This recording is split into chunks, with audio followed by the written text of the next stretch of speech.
Alright, today we're going to cover the coolant leak on the passenger side rear of the engine on a 2000 Expedition.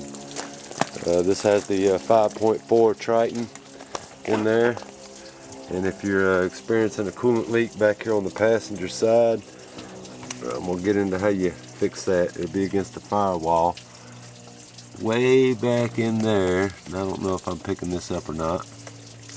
You just have to wait to review. I got the water hose in this one running now, so I could just diagnose it, and with the water pressure running out, but it'll be running out back there in the back corner. Very difficult to see, almost impossible to feel, and you're like, where in the world is that water coming from? What'll happen is this upper coolant hose here on the intake, this one here, has a nipple on it, and down there where it hooks to the back of the intake, it's broken off. It's a common failure on these, and why they didn't call it back into a recall, I don't know, but we're going to get into another problem child today, so just bear with me. What we're going to start with is just removing this top cover, removing these nuts here, and when I get that cover off, I'm going to do the simple things like disconnect these hoses, all the little hoses on the top of this metal half of this top of this intake. I'm just going to take off this cover, 2 tens, and then we'll do a couple of hoses. I'll be right back with you. So there it is with the cover off, and I've already loosened up my intake and taken my hoses off of that, so we're going to remove this as well, and that's what you'll be left with. All kinds of crap hooked up and in your way. Don't worry about remembering where any of this stuff goes messing up. The harnesses are going to be preformed, and they'll go right back to where they were.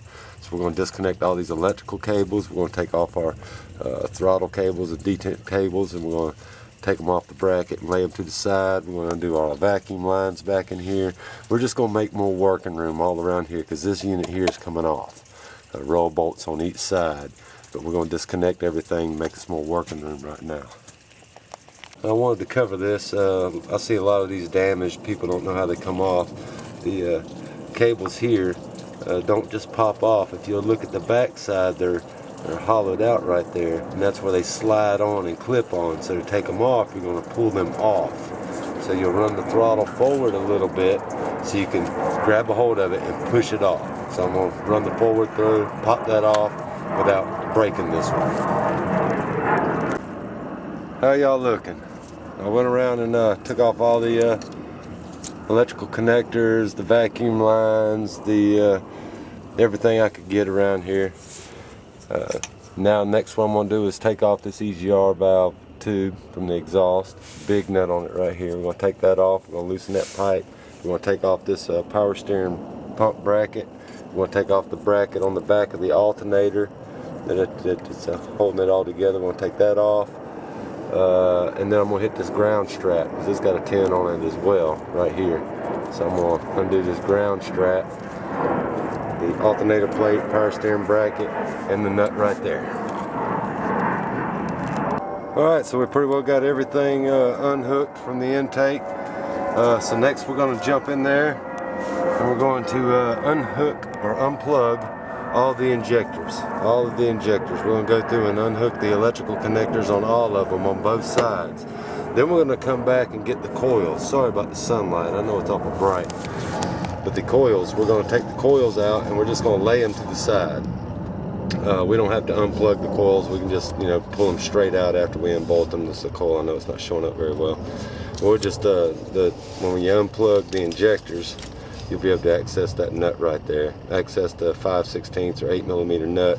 Pull out the coil, set it to the side, and we're going to do that on both banks. We're going to unplug the injectors, remove the coils, lay them to the side.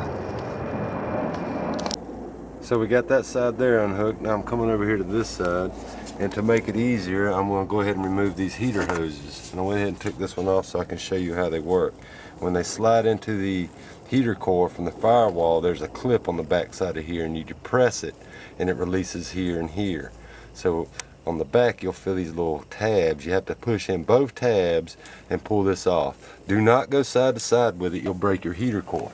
That would be a no-no. You want to grab that clip, give this a little twist, and then pull it straight off. They're a little bit difficult at first. When you get the hang of it, it's pretty easy. Like again, you just grab the clip on the end. The clip will stay in there on the heater core. And I'm removing both these lines out of the way. I'm going to do the injectors and the coils on this side here, and we'll get things moving. Alright, hurry up and show you this before the sun comes back out bright. Alright, got the injectors and the coils all out on both sides. Everything's looking really good. What we're going to do now is come along and hit all the bolts that are holding the intake manifold down. You'll see there's 110. There's going to be a series of them all down the bank on each side. We're going to want to hit those, and then we'll pop it up and take a look at the goodies. But right now I'm going to take a break and go eat me a sandwich. Alright, got a little sidetracked with another job, but we're back on it. Alright, so I've removed all the bolts out of the intake, all down the side, 2 on the thermostat housing, all down the side on the other side. Now what we're going to do is remove the drive belt and move the alternator out of the way. It's going to make getting this intake out of the way easy. And the way you do that is down there is the tensioner. And I already have my 1/2-inch drive long handled bar on there. Any 1/2-inch drive ratchet will work. You just insert it into the tensioner right there where mine is, and then when you pull it back, it's kind of tight. You pull it back to the driver's side, and then you'll be able to slide the belt right off. You see it get loose right there. So you pull the tensioner back, slide the belt off, then there's going to be 2 bolts down here holding the alternator on. I'm going to take them off. I'm not going to undo the wire and the electrical. I'm just going to take the alternator and lay it around over here to the side. And then I'll be able to slide that intake straight out. And this is basically what you're left with when the intake is off. And if you will notice, back here at the back, this metal hose with the heater hose attached to it, it runs along the back side of the block all the way down to the front, right up underneath the intake to the front and back of the water pump. So that metal tubing right there is the culprit, and the reason being is because the nipple that should go right there is broken off, and it's on the end of the hose in the intake that we just removed. So there's your coolant leak at the back of the engine, and this is what it looks like. It's that metal heater hose at the very back of the firewall. As you can see, I got the one heater hose, or I got both heater hoses off already. There's your air conditioning line. So that heater hose that runs along there comes down into that metal tube, runs all the way up underneath the intake, goes into the back of the water pump. And that's the reason we just pulled the intake. Now, of course, you're going to clean your matting surfaces between there, get you some new good gaskets. Of course, you're going to the dealer for a new hose. Here's our intake. This is the back of our intake. The side of the firewall you cannot see. And this would be the hose in question. It runs around and hooks into the metal pipe.